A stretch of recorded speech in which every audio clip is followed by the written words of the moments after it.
Death Note is a game of cat and mouse where the cat and mouse are constantly being redefined. Light Yagami is the smartest high schooler in Japan who finds a notebook in his final year of high school. If somebody's name is written in this notebook, they die. Light uses this to kill all criminals in the world, as he believes that they don't deserve second chances, and if he rids the world of evil, he will create a new, ideal world. He's going up against the greatest detective in the world, L, who has remained anonymous and has solved nearly any case he's been given. These are two of the smartest people on Earth. Both of them are chasing each other, trying to find out as much information as they can about the other without being too obvious. Both of them trying their absolute hardest and sacrificing anything not to lose. Because the only thing they hate more than each other is losing. This is the story of Death Note, until it's not. In episode 25 titled Silence, the great detective L is killed by the Shinigami Rem after the human she loves is threatened. Death Note is 37 episodes long, meaning that there are 12 episodes where L is dead. That means that about 1/3 of the show doesn't contain L at all. Instead, Light goes up against his successors, Nier and Mello. Nier represents L's intelligence and his complete lack of emotion. Nier is completely emotionless besides mild annoyance when fighting Light. He doesn't feel sad or grieve when his team is wiped out. He just seems annoyed that he has fewer people to work with. Mello, on the other hand, represents emotion and impulsiveness. He doesn't think as methodically as Nier, but that allows him to act a lot quicker. For example, when Mello kidnapped Kiyomi Takeda, it was risky because he could have done it all for nothing, but luckily Nier seized the opportunity to catch Light. Throughout a complicated 10 episodes, Light is on very high suspicion by Nier, so to make sure they're completely transparent, they decide to meet in person. And this is the moment where Light Yagami meets the inevitable end to his murder spree. But before that, I just want to talk about all the characters up to this point, as I see a lot of people claiming that the characters in the second half are unrealistic. First, Nier.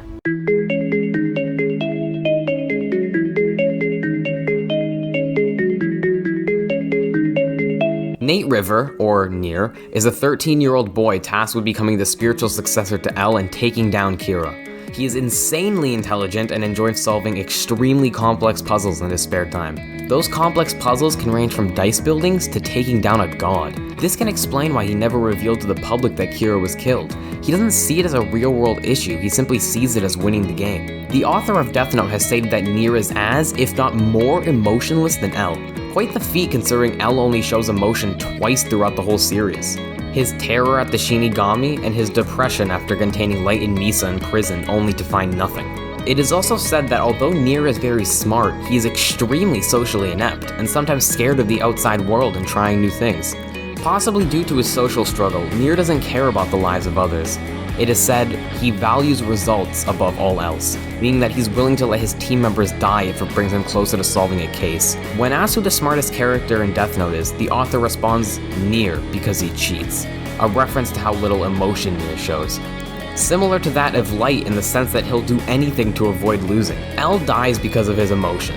Although it was small, he still had some empathy and emotion inside of him. For example, when Matsuda sneaks into Yotsuba, L saves him instead of just letting him die. Not only did Matsuda's own mistake get him stuck in there, but if he died, they could have confirmed that Kira was within Yotsuba and even given information on who it was. L instead risks being seen by other people and risks the lives and identities of all of his agents just to save Matsuda, who is arguably the least useful agent on the task force. This is not something Nier would do. Nier even tells his own agent Giovanni that he could die if he keeps pursuing Mikami. Most would come up with a different plan, but Nier has decided that this is the most effective strategy and he's gonna stick with it no matter what. Many consider Light and L to be opposites, but I see Light and Nier as the same person, just with different ideals. As L put it, there are many types of monsters in this world. Monsters who will not show themselves and who cause trouble. Monsters who abduct children. Monsters who devour dreams. Monsters who suck blood. And monsters who always tell lies. Lying monsters are a real nuisance. They are much more cunning than other monsters. They pose as humans, even though they have no understanding of the human heart. They eat, even though they've never experienced hunger. They study, even though they have no interest in academics. They seek friendship, even though they do not know how to love. If I were to encounter such a monster, I would likely be eaten by it. Because in truth, I am that monster. I believe this speech applies to Nier and Light even more than L, as they fit it all. Both constantly manipulate others to further their own agenda and constantly lie to those who they love. Both Nier and Light are evil in their own ways, and they're both good in their own ways. The difference is, Nier can admit this. He tells Light that they are two sides of the same coin, that they're not that different. It's just that they stand up for different ideals. This is something Light would never admit. But I think that's enough about Nier. Let's get a little bit more emotional and talk about Mello.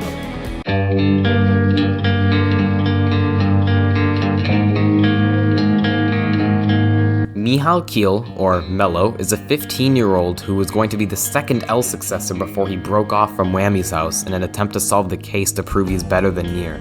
He instead joins the Mafia to seek their help. The reason Mello hates Nier so much is that he was constantly told he was the second smartest at Whammy's house, only second to the annoying and calculated Nier. As if his inferiority complex needed even more fuel, Mello constantly studies and works. Meanwhile, Nier was naturally born with his talents and intelligence.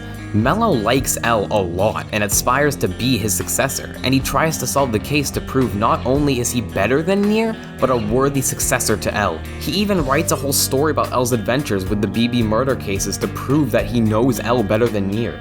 Nier is even described in this book as a big-headed twit. Mello has a similar look on solving cases as Nier does. However, he simply breaks the law to get what he wants. He does drastic things like kidnapping Sayu Yagami to get a death note or killing all the members of the SPK, even almost killing Nier at one point. He threatens to start World War III with his death note if the president doesn't give him funding. Mello isn't trying to catch Kira for justice like L, or to win the game like Nier. He simply wants to prove that he's better than Nier. What's odd is that Nier is actually quite fond of Mello. The hatred is completely one-sided.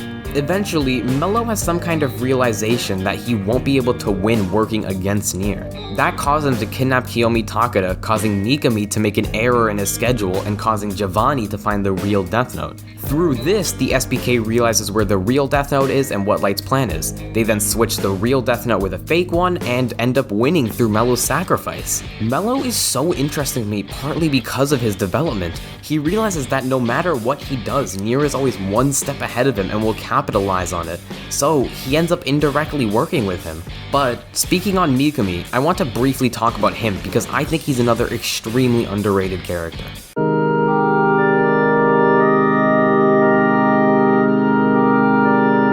Teru Mikami, or ex-Kira, is the holder of the Death Note for the second half of the second half. Sorry, it's a little confusing, but I think you get what I mean. What I find so interesting about Mikami is his backstory. It's told rather well compared to most of the other characters. Mikami was a kid who used to enact justice on the bullies in his class, but as he grew into high school, he realized that it wasn't working anymore. While it was admirable, his classmates didn't seem to care or defend him. They would just watch. Mikami began getting the one bullied. This led him to develop a very one-dimensional view of people, either being good or evil. His mother begged him to stop letting himself get beat up, which led to Mikami labeling her as evil. But all of this would soon change, and it seemed like maybe there was a god on Mikami's side. The bullies and Mikami's mother were all killed in a car accident, and his life became better. The classroom was calmer, and his mother was no longer telling him how to enact justice. He felt as though some god had bestowed power upon him, and coincidentally enough, it happened multiple times where Mikami believed someone should be deleted, and it happened. Mikami believed he was a child of God, and when Kira came along enacting exactly what he believed in, he became a die-hard supporter. Being very intelligent and willing to do anything for Kira, Light bestows the Death Note to Mikami with the instructions to enact his justice with it. Although it was Mikami's mistake that got Light caught, it wasn't his fault. Light gave Mikami instructions to not make any moves, however, Mikami also didn't know Light could kill Takeda, so it was the confusion and lack of communication that got Light caught. Teru Mikami is a scary combination. Someone who believed they had a god watching over them being bestowed the power of that god. The end of Mikami is something even more interesting. Upon first watching, I thought Light wrote Mikami would kill himself in his page of the Death Note. But what seems to happen is Mikami couldn't handle the truth that Light was no more than a normal person who got lucky by receiving the Death Note. He kills himself in sadness and fear that everything he believed in was fake, and that maybe he wasn't as special as he thought he was. Going back to before his death, it's also clear that Mikami has different ideals than Light. Because of his completely one-dimensional way of thinking, he thinks that people who have previous criminal records and haven't committed any recent crimes should still be killed. He also believes that to create an ideal society, lazy people should be killed. He only stops doing that after being told by his god Kira. And finally, it's very clear that Mikami has mental illness, even more so than most of the characters in this show. It's very evident by his psychotic laughing in the warehouse and him yelling delete every time he kills someone. And speaking of mental illness, we have one more character to cover, Light Yagami.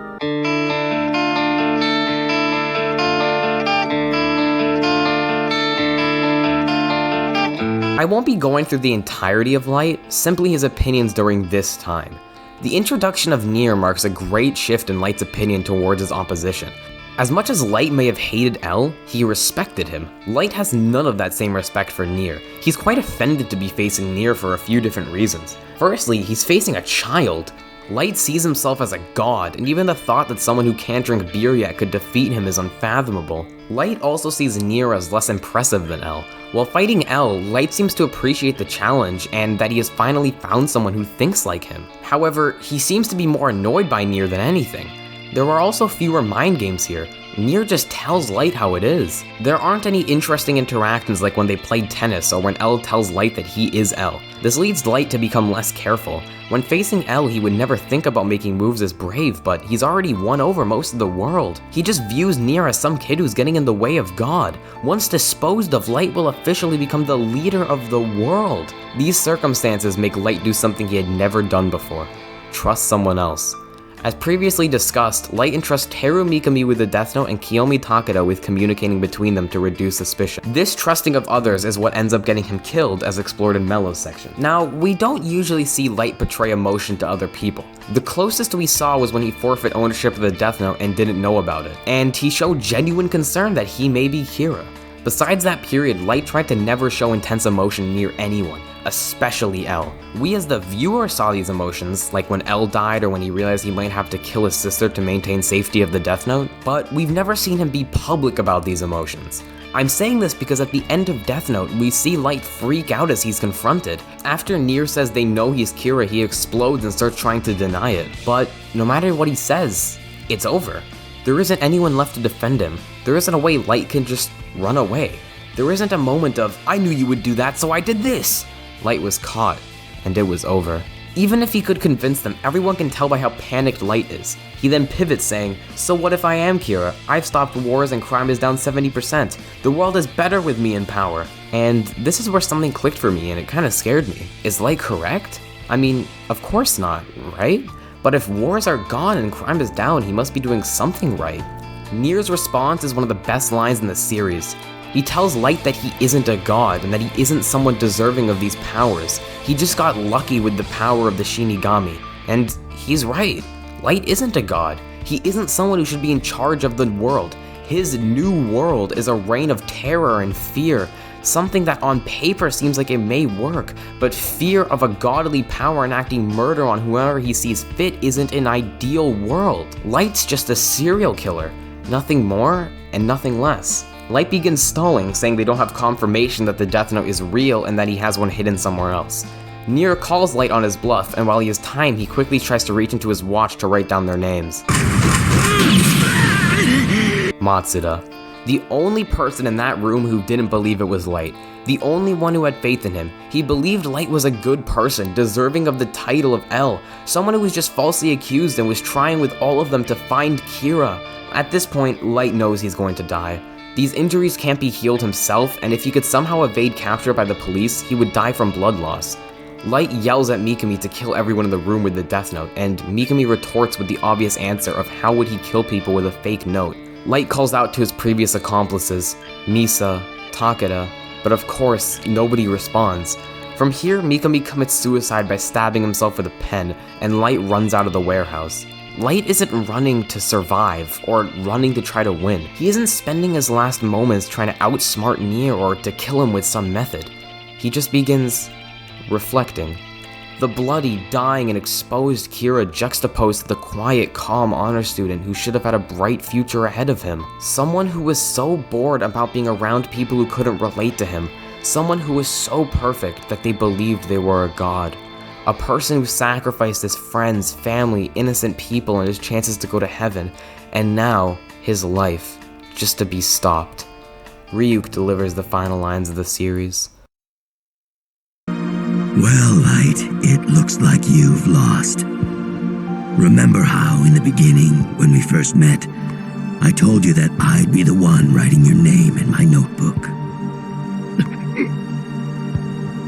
That is part of the agreement between a Shinigami who brings a notebook to the human world and the first human who picks it up. If they put you in prison, who knows when you die? And I don't want to lie around waiting. So, it's all over. You'll die here.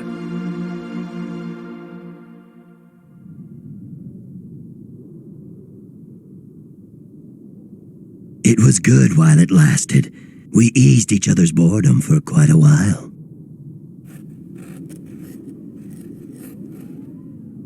Well, Light, it's been interesting. Light lays down in the middle of a staircase, signifying how he'll be stuck in some form of purgatory forever. We see a shot of L looking down on Light, much like how Light was looking down on L in his final moments. Ryuk then writes Light Yagami in his death note, ending the life of the person he had been following for so long. A god of death killing not another god, but just any other serial killer.